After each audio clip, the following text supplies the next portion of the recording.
Lahat nga ng lalaki ngayon ay nahuhumaling kay Lance, pero alam nyo ba, may isang 71-year-old na lalaki from Rwanda ang kinulong ang sarili niya at nanirahan mag-isa for almost 55 years dahil lamang takot siya sa babae. Kung yung ibang lalaki nga dyan ay sabik na sabik sa mga babae, ibahin nyo si Calixte Samwita. Nagsimula nga daw yung takot niya sa mga babae nung 16 years old lamang siya. Nakakaranas siya ng anxiety at panic attack kapag nakakita siya ng mga babae sa paligid niya. At natuklasan nga na meron siyang gynophobia. Ito yung phobia kung saan nakakaramdam ka ng matinding takot at kaba kapag may babae sa paligid mo o kapag nakakita ka ng mga babae. Dahil nga sa takot niya sa mga babae, mag-isa niyang ginagawa lahat ng bagay. So sa loob ng bahay niya, mag-isa siyang kumakain, natutulog, naglalaba, at yung iba pang daily activities niya, mag-isa niyang ginagawa. At doon sa loob ng community nila, tinutulungan siya ng mga kapitbahay niyang babae, dinadalan siya ng mga pagkain, at iba niya pang mga kailangan sa bahay. Bali, iniiwan daw ng mga kapitbahay niyang babae yung mga pagkain doon sa tapat ng bahay niya.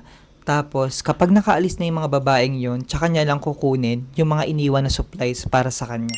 Kayo, may kilala din ba kayong lalaki na takot sa mga babae?